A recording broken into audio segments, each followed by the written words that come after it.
Uy,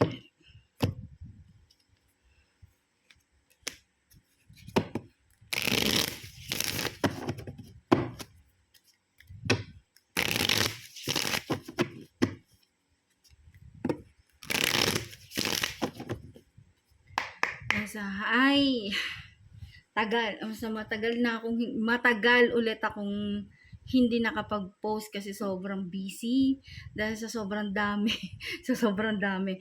Ang dami kasing nagpagawa at saka nag-rest na rin ako dahil nga syempre mas inuna ko yung mga client ko na nagpagawa sa akin ng mga ora-ora, mga ritual na ganyan. Kaya pasensya na ako, ngayon lang ako ulit magpo-post ng reading.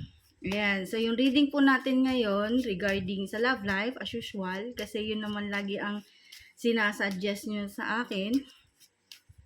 So, ano na nga ba yung nangyayari sa inyo ng ex ninyo or yung mga hindi pa siya ex or I mean nanganganib na relationship ninyo ng inyong person. So ano na nga ba yung magiging set up or situation ninyo? Ayan. So meron tayong dalawang reading sa group 1 at saka group 2. Okay?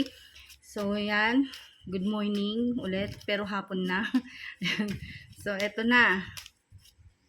Doon po sa mga gusto magpa-personal reading, private reading, nasa description box lang po yung link kung saan nyo po ako pwedeng kontakin. Ayan, nandiyan naman po yung contact number ko. Pwede nyo po akong i-text, tawagan, ayan. Doon po sa mga interesadong magpagawa, nandiyan po yung description, nasa description box po yung yung information kung saan nyo po ako pwedeng kontakin, okay? So, ano na nga ba yung situation or setup ninyo ng inyong person? Mapababae o mapalalaki? So, eto na. Sa group 1. Ano yung magiging situation ninyo ng person mo sa ngayon? Okay? Ayan. Some of you kasi, may nababibe ako dito na talagang alam mo yung maraming tumatakbo sa isip ninyo, pero silent lang. Kumbaga sinosolo nyo lang, ganun yung problema ninyo, sinosolo nyo lang. Yung isa naman napaka-defensive sa sarili, ayaw mag-open up, ayaw sabihin kung ano yung issue, ayaw sabihin kung ano yung totoong nararamdaman niya. Ganon, kumbaga kinikip niya lang sa sarili niya. Pero may kinalaman nito sa financial, okay? May kinalaman nito sa pera, may kinalaman nito sa pangangailangan ng family niya, kung bakit etong person ninyo hindi kayo nag-uusap. At ikaw naman na babae, ayan, na feminine, maraming tumatakbo sa isip mo, maraming realization, marami kang iniisip na alam mo yung may pagkatalino pero I mean sometimes para kang natatanga or nabobobo, ganon. Yun yung nababibe ko sa'yo. Kasi hindi nga nagsasabi itong person mo kung ano yung dahilan, bakit bigla siyang cold, at bakit parang nagiging demanding siya, nagiging materialistic, nagiging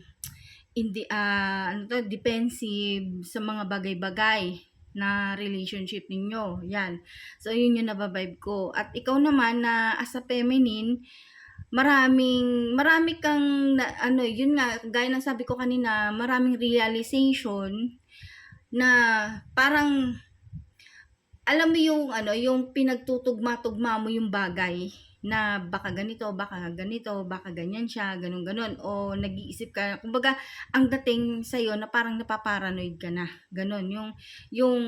Which is, totoo naman, tama naman yung instinct mo na meron siyang ibang kinakalokohan or meron siyang asawa na kailangan niyang kasi meron siyang responsibilities doon, pwedeng nabuntisan niya at pwedeng meron siyang anak doon kasi yun yung nakikita ko dito na kaya silent mode siya kasi nga kailangan niyang magsuporta doon sa nabuntisan niya or naanakan niya. Gets yung ibig sabihin? Ganon. So, yun yung setup ninyo ngayon. Ngayon, Anong mangyayari sa relationship ninyong dalawa dahil nga ganyan, silent mode kayong dalawa. So, meron akong nababibe dito na parang nagiging defensive ka sa sarili mo. Yung sobrang nagiging guarded ka sa sarili mo dahil ayaw mo nang masaktan. Ganon. Kumbaga, ikaw, hinihild mo yung sarili mo. Kumbaga, yung, alam mo yung minumove on mo yung sarili mo sa situation na yun kasi ayaw mo na nga masaktan, kaya ganun ka ka-guarded sa sarili mo, kaya ganun ka ka-defensive sa sarili mo dahil ayaw mo ngang maulit-ulit yung mga nangyari sa'yo, yung panluloko, ganun. So, yung nababibe ko dito. Well, actually, mapagkakatiwalaan mo naman tong person mo kung tutuusin. Mapagkakatiwalaan mo naman siya, kaso nga lang, hindi talaga maalis sa sarili niya na magloko. Pero hindi ka naman niya niloloko.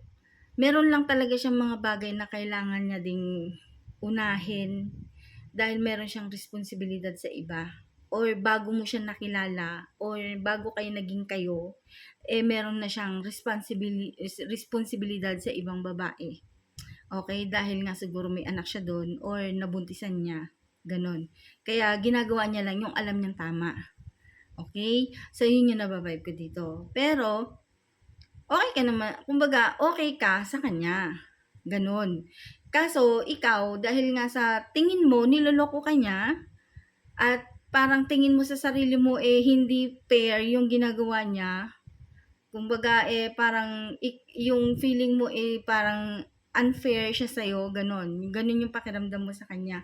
Kaya, nagiging guarded ka sa kanya na naaapektuhan yung relationship ninyo dahil sa instinct mo na sinasabi mo at saka yung feelings mo. Okay? So, ganun. Ganun yung yung vibe na nare-receive ko dito sa reading na to. So, ano yung magiging outcome ng relationship ninyo? So, meron ako nababibe na ending. Ending sa relationship kasi lagi kayong nagtatalo. Hindi naman siya mabunganga, hindi ka naman niya inaaway, hindi ka naman niya yung pero may times talaga na nagagalit ka, ganun, na kumbaga hindi ka naman niya ginagalit, kumbaga kusang lumalabas sa loob mo na magalit dahil nga sa mga, yun nga yung tumatakbo sa isip mo. Yun yung nababibe ko dito. Ngayon, etong person mo, matalas pakiramdam din niya. Matalas yung pakiramdam niya, matalas yung mga mata niya, ganun. Matalas din yung isip, ganun. So, meron akong nakikita dito na itong person mo, mag-chat naman siya sa'yo or magre-reach out siya sa'yo kung wala kayong contact or no communication kayo. Magkakaroon naman kayo ng communication somehow. Okay? So, hindi ko alam kung kailan. Kasi wala naman siyang binanggit dito kung kailan. Basta, ang sinasabi niya dito, merong ending na mangyayari.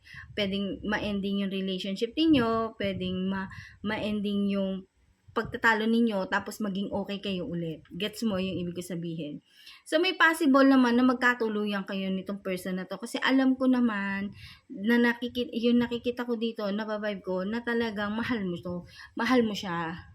Kumbaga, gusto mo na magkatuluyan kayo. Yung nababibe ko kasi dito na ayaw mo rin na mawala siya sa'yo. Ayaw mo na mahantong sa wala yung relasyon ninyo. Kasi mahal mo siya. Mahal ka rin naman niya.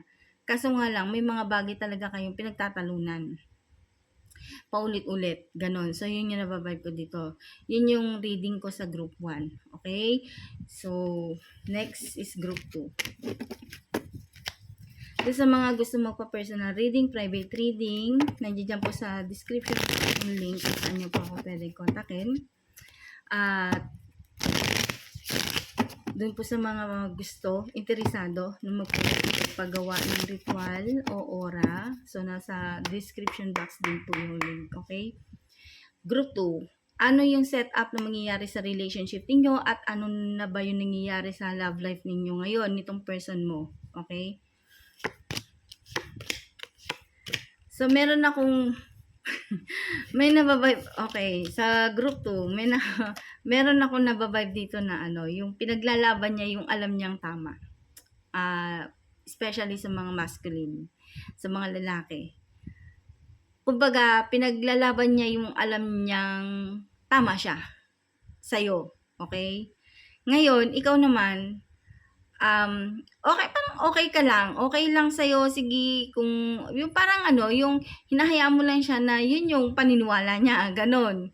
Kasi sa'yo, parang wala kang pakialam, kasi ang importante sa'yo is financial, gano'n.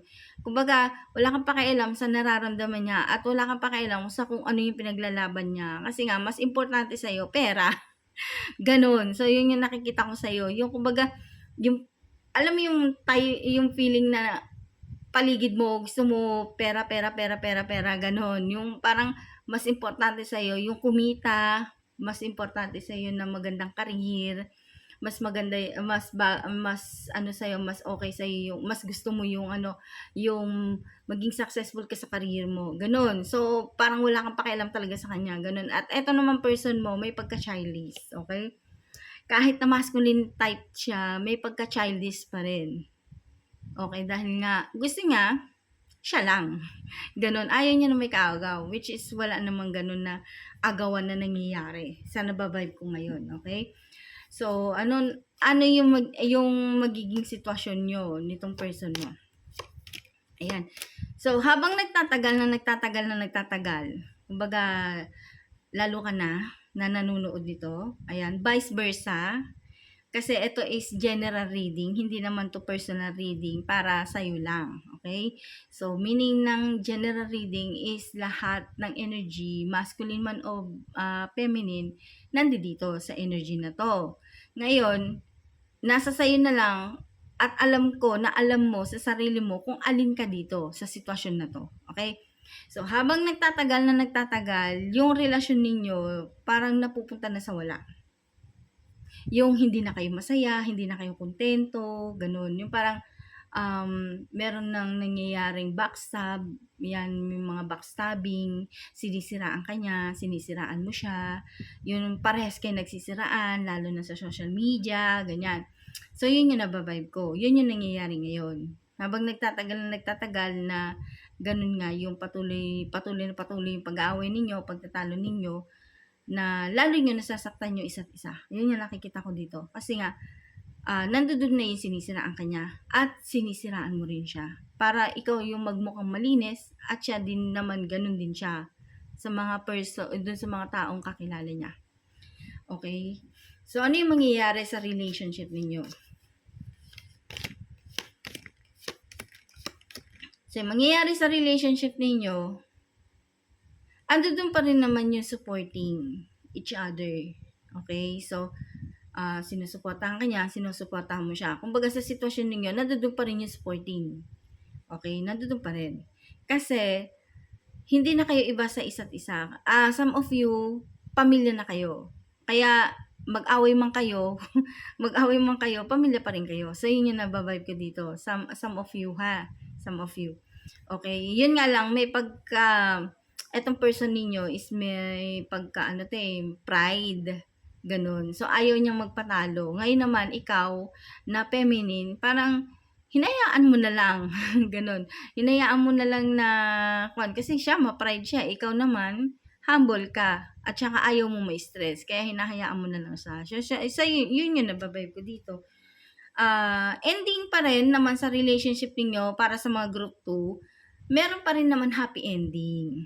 Okay? May happy ending pa rin naman. Kumbaga, kahit anong pag-aaway ninyong dalawa, hindi pa rin kayo maghiwalay. Okay? So, some of you. Dun sa mga group 2 especially. Okay? So, yun lang po. Maraming salamat. Thank you and God bless. Yun po, doon po sa mga interesado na gusto mong pa-personal reading, magpa-private reading, or magpagawa ng kung ano-ano dyan, ng ritual, basta regarding sa ritual, ayan, na ito is organic, hindi siya, ang tawag dito, hindi siya, pero gumagawa din ako nun. Ayan, so, wala tong karma. Ayan, so maraming salamat po, thank you and God bless, and thank you for watching.